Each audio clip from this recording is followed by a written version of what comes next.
If you want your bass playing to sound more creative and more professional when you jam, there's something you need to try. It's not learning more scales or more theory, it's an easy technique that instantly makes your lines sound more musical and more creative. And it's so powerful, it was even used on one of the biggest albums of this century. But before I can show you what this technique is and why it's such a cheat code, you first need to understand why your bass playing sounds a bit boring when you jam to begin with. So this is something I see with my private students all the time. One of the very first things I get them to do is to play along to a really simple A minor groove backing track, and I ask them to jam along and improvise and play out some fills. The bass line goes like this.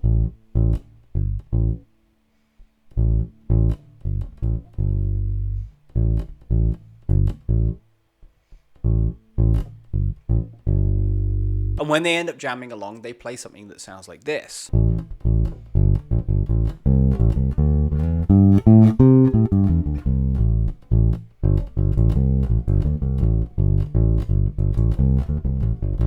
Now that's not bad, but it sounds like it's overplaying and it really doesn't feel like it's serving the song. And there's a solid reason why, which I like to explain to my students by using a simple analogy. But just a quick side note before we start this, if this is something that you are struggling with, I talk about this in my free email series, 30 Days to Gig Level Bass Playing. It's linked below and it's really, really good. So go and pick it up and come back here for the rest of this. So I like to tell my students to think about jamming as a bass player as being like watching a film with a really, really good plot twist. Broadly speaking, there are two parts to a plot twist. There's the actual plot setup, and then there's the twist later on. So that would be like the I am your father moment in Star Wars, for example. Now, because everybody comes out of the movie theater talking about the plot twist, it would be really easy to think that that is the most important part. But if you were to watch a version of Star Wars that was 100% plot twists and nothing else, I am your father, he's my brother, da da da, the film's over, okay, everyone get out so we can charge more people $30 to see this. Call me old-fashioned, that wouldn't be a particularly satisfying film to watch. But how does this relate to jamming as a bass player? When I see bass players jam, they often want to get away from just playing root notes and play things that feel a bit more melodically or harmonically adventurous.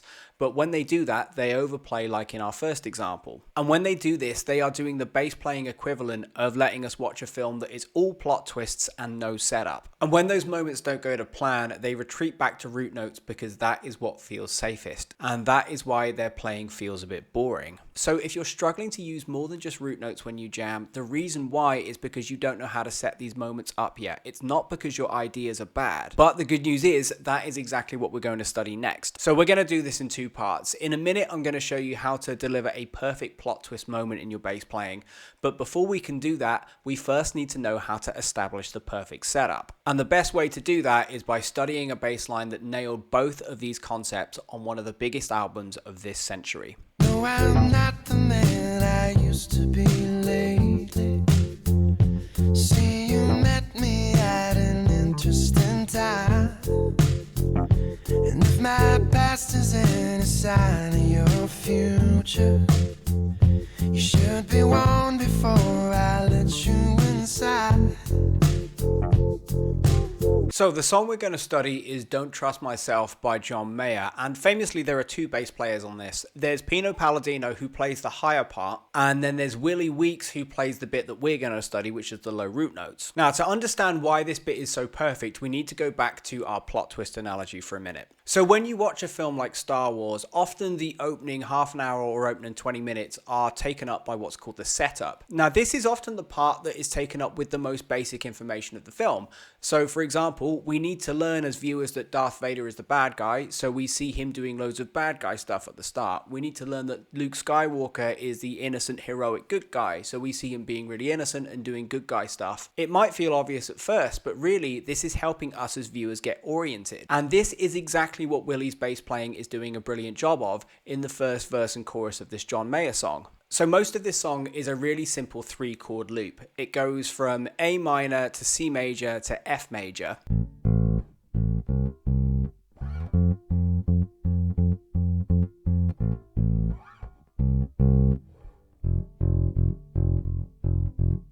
And at first glance, it seems like Willie Weeks is just playing it safe and playing root notes. But really that couldn't be further from the truth, because what he is doing in this first verse and chorus is establishing the perfect setup. He's helping the listener learn the song, he's helping them get acquainted with the melody, with the chords, with the structure. He's really working to establish all of this in the ears of the listener so they actually get familiar with the song. And root notes are perfect for this. If he tried to do more than that at this point, then he's delivering a plot twist too early and it's not going to work. However, now with this perfect setup complete, the bass is free to break the pattern the listener thinks they understand. They think that they're going to hear the exact same thing for the next verse and for the next chorus. But as we're about to see, this setup that Willie Weeks has made is now going to become the perfect springboard for him to use one technique and deliver the perfect musical plot twist. So the way that he does that is by making the listener feel they're going to hear the exact same thing again. And he starts out the second verse just by playing the same thing that he's always done.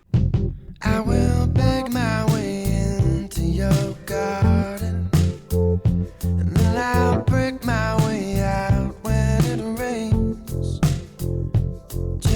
But when the chord progression rolls round, instead of just hearing a root note A minor, C major, F major, Willie Weeks plays A over the A minor chord, then plays the third over E major before resolving that into the F of an F major chord. Then I'll break my way out when it rains, just to get back to the place where I started, so I can want you back all over again. And it sounds amazing. But it would be a huge mistake to think that the lesson here is just play the third of the chord sometimes, because what's going on here is much, much deeper. And when you start to think about how you could apply this to jamming as a bass player, you start to see that there's one crucially important technique that you can extract from all of this. And to understand what it is, we need to go back to our plot twist analogy one more time. When writers of any great film deliver a plot twist, they know that they come with one crucial rule, which is that plot twists are one and done. Whether that's I Am Your Father with Darth Vader in Star Wars, whether that's The Sixth Sense where the guy realizes he's been dead the whole time, you can't just keep delivering plot twists and plot twists and plot twists. Once the plot twist has happened, the final stage that goes unnoticed is that the writers have to preserve the power. They have to protect the power of the plot twist. That is why once it's happened, it's one and done and the film has to move on. So when you're jamming and you want to get away from playing just root notes, you really want to be thinking about it as a three-part process. Part one is the setup. This is where you want to be playing just to add structure to whatever you're jamming through. In this first stage, you really want to be trying to play simple so that the audience can get to know the song and really set their expectations. So don't be afraid to just play root notes. Don't be afraid to play really simple, obvious things. Then once your setup has established some expectations for your listeners, that's when you want to move on to step two, which is where you can start to move away from root notes and deliver these plot twist moments. But once you have delivered that plot twist moment, you have to move on to step number three, which is protecting the impact of it. In this John Mayer track, Willie Weeks does this perfectly, because once he's delivered this incredible plot twist, just to get back to the place where I started, so I can want you back all over again. I don't really understand. Hold on to whatever you find, baby. Hold on to whatever will get you through. he just goes back to playing root notes because he knows he has to protect the impact, the power, and the integrity of what he's just done. But now you've got a new problem. Whilst delivering musical plot twists like this is great, everything you've just learned in this video will count for nothing if you now don't learn how to anchor a rhythm section when you're playing live on your next gig. Luckily, there's one technique you can learn that will help you do this, and it genuinely is something that I wish was explained to me years and years ago. Now, I've done a full video breakdown on this, and you can save yourself years and years of practice by clicking up here and watching that video next.